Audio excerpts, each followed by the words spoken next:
ಸಂಪುಟ ವಿಸ್ತರಣೆಯ ಬೆನ್ನಲ್ಲೇ ಕಾಂಗ್ರೆಸ್ ಪಕ್ಷದಲ್ಲಿ ಅಸಮಾಧಾನದ ಹೊಗೆ ಶುರುವಾಗಿದೆ. ಶಾಸಕ ಸ್ಥಾನಕ್ಕೆ ರಾಜೀನಾಮೆಯನ್ನು ಕೊಡೋದಕ್ಕೆ ಯಶವಂತರಾಯಗೌಡ ಪಾಟೀಲ್ ಮುಂದಾಗಿದ್ದಾರೆ.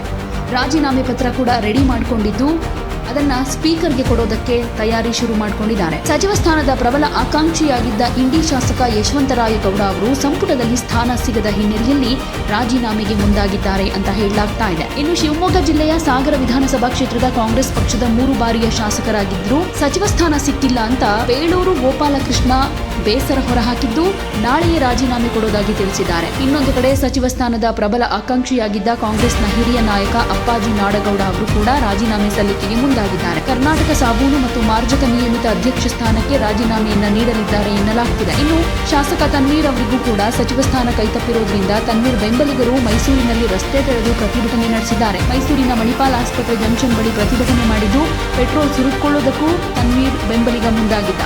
ಪೊಲೀಸರು ಮಧ್ಯೆ ಬಂದು ತನ್ವೀರ್ ಬೆಂಬಲಿಗನ ಕೈಯಿಂದ ಪೆಟ್ರೋಲ್ ಬಾಟಲ್ ಕಸಿದುಕೊಂಡಿದ್ದಾರೆ. ತನ್ವೀರ್ ಸೇಠ್ ಕೂಡ ಶಾಸಕ ಸ್ಥಾನಕ್ಕೆ ರಾಜೀನಾಮೆ ಕೊಡ್ತಾರೆ ಅನ್ನೋ ಊಹಾಪೋಹಗಳು ಹರಿದಾಡ್ತಾ ಇದೆ. ಇದರ ಜೊತೆಗೆ ಕೋಲಾರ ಜಿಲ್ಲೆಗೆ ಸಚಿವ ಸ್ಥಾನ ಕೈತಪ್ಪಿದ ಹಿನ್ನೆಲೆಯಲ್ಲಿ ರಾಜ್ಯ ಕಾಂಗ್ರೆಸ್ ವಿರುದ್ಧ ಹಿರಿಯ ನಾಯಕರು ಆಕ್ರೋಶ ಹೊರಹಾಕಿದ್ದಾರೆ. ಕೋಲಾರದಲ್ಲಿ ಹಿರಿಯ ಕಾಂಗ್ರೆಸ್ ಶಾಸಕ ಕೆ ಚಂದ್ರಾರೆಡ್ಡಿ ಅವರು 4 ಶಾಸಕರಲ್ಲಿ ಒಬ್ಬರಿಗೆ ಮಂತ್ರಿ ಸ್ಥಾನ ನೀಡೋ ಭರವಸೆ ಇತ್ತು. ಕೋಲಾರ ಚಿಕ್ಕಬಳ್ಳಾಪುರ ಎರಡೂ ಜಿಲ್ಲೆಗೆ ಅನ್ಯಾಯ ಆಗಿದೆ. ರಾಜ್ಯ ಕಾಂಗ್ರೆಸ್ ಪಕ್ಷದ ವಿರುದ್ಧ ಕೋಲಾರದಲ್ಲಿ ಪ್ರತಿಭಟನೆ ಮಾಡ್ತೀವಿ ಅಂತ ಹೇಳಿದ್ದಾರೆ. ಸಚಿವ ಸ್ಥಾನದಲ್ಲಿ ಪದೇ ಪದೇ ಕೋಲಾರ ಜಿಲ್ಲೆಗೆ ಅನ್ಯಾಯವಾಗ್ತಾ ಇದೆ. ಸಿದ್ದರಾಮಯ್ಯನವರ ಸರ್ಕಾರದಲ್ಲಿ ಸಚಿವ ಸ್ಥಾನದ ಆಸೆ ಸುಳ್ಳಾಗಿತ್ತು. ಆದರೆ ಡಿಕೆ ಶಿವಕುಮಾರ್ ಅವರ ಸಂಪುಟದಲ್ಲಿ ಸಚಿವ ಸ್ಥಾನ ಸಿಗೋ ಭರವಸೆ ಕೂಡ ಸುಳ್ಳಾಗಿದೆ. ಇದರಿಂದ ಮುಂದಿನ ದಿನಗಳಲ್ಲಿ ಇದು ಕಾಂಗ್ರೆಸ್ ಪಕ್ಷ ಹಾಗೆ ಸಂಘಟನೆಗೆ ತೊಡಕಾಗುತ್ತೆ ಅಂತಾನೂ ಹೇಳಿದ್ದಾರೆ.